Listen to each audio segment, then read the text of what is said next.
The flooding that hit Doncaster in the north of England this November inundated homes and farmland, affecting hundreds of people. It should have been a once-in-a-generation event. No longer.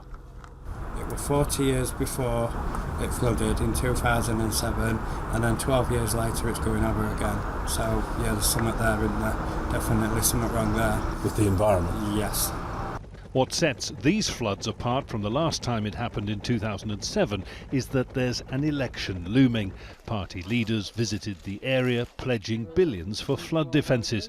Boris Johnson was criticised for his Conservative government's slow response, and the Green Party says Labour's priorities are misplaced. We have a Labour council here, and the Labour council worried about jobs, and they're thinking about economic growth, and they're thinking about airport expansion because it brings jobs. They're thinking about building on green land because it brings jobs. They need to completely change that way of thinking and think about green jobs, jobs that are going to benefit the community, insulating houses, putting in green infrastructure, that kind of thing.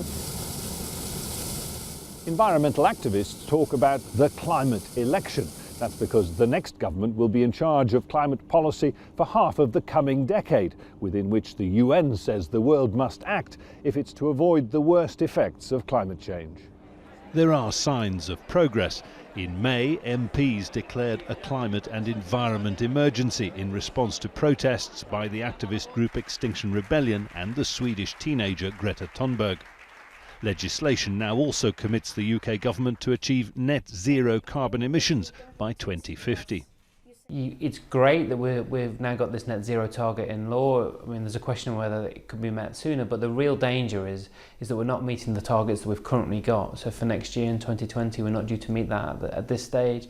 And what we really need to see now are the policies put in place to meet those targets. And as you say, 5 years of the next 10 years are going to be crucial, so whoever wins, this has got to be at the front of their agenda. Opinion polls suggest more than 50% of voters are likely to be influenced by environmental policies. The issue of climate change ranks higher than the economy for a majority of voters. Would if it was the correct plan, which a lot of farmers and a lot of people think, yes, I think they would, yes. That might influence your vote? Yes, yes.